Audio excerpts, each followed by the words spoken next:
Okay, let's compare our Topo Specter to the Saucony Ride 15 and the Craft CTM Ultra 2. First, we'll look at fit, and it should be pretty obvious what's going on here.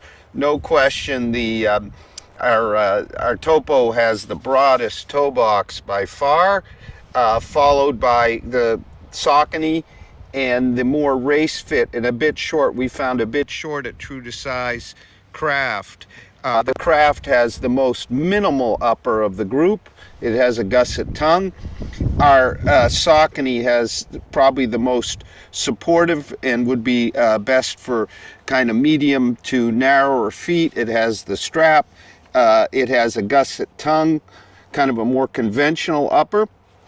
And our Topo has the broadest fit, a very comfortable, secure fit overall, a thinner engineered mesh, kind of similar to the Sauconys. Now let's talk about the ride and the stack height.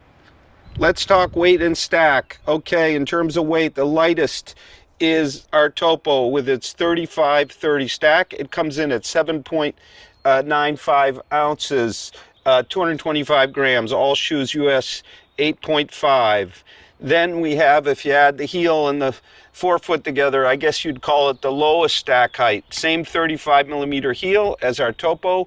The Ride 15 from Saucony is 8.48 ounces, 240 grams. And then moving over to the Craft, well, the Craft is 30-40, so the highest stack height. It's also the, quote, heaviest at 8.73 ounces, 247 grams, which isn't bad for such a giant shoe. And affecting its weight, of course, it has a very light upper that reduces weight, but it also has the most substantial outsole, the most versatile outsole of the three, and rubber adds weight. With a very respectable 35 millimeter drop, so it is the lowest drop shoe of the group, and that is kind of felt as a low drop shoe. So if you're a forefoot, midfoot striker, you'll like it. I'm more of a heel striker, and it's still great, but it doesn't quite it's more the speed shoe of the group, with the Saucony, the more traditional daily trainer. We're rigid rocker here, whereas our Saucony is the most flexible, as you can see. And our Craft is also a rocker geometry with that high stack, and it actually has some flexibility, whereas the Topo does not as of yet. Now let's talk a bit about the foams here. All very similar. Lighter kind of new EVAs. The Saucony is actually Power Run, so it's an EVA TPU blend. Topo has EVA with that central core of PEBA, and our Craft actually has the same, an EVA carrier with a central core of PEBA foam. The Craft foam is actually the softest of the group, with the Saucony and the Topo about the same. So in terms of kind of the comparison, this is the speedy one of the bunch, the kind of fast, snappiest, most up-tempo.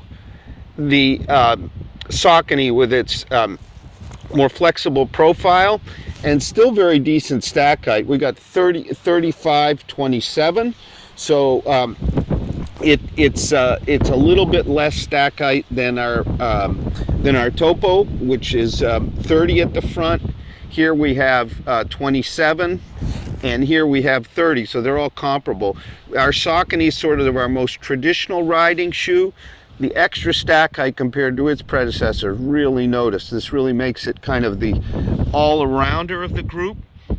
This is the speedy of the group, and if you're kind of a longer kind of effort person and you want the most kind of rear stability, the narrow profile here actually, and you've got the trail-worthy kind of hybrid outsole, and you get on some trails, this would be your light trails, or especially dirt roads, this would be your best bet. This is kind of the smoothest flowing for me. The high drop, I really like the high drop. Moderate rocker plus flexibility. Here you've got a more general purpose, kind of more traditional daily training kind of ride. And our Topo for sure is the snappiest and kind of the most agile, quickest feeling of the bunch.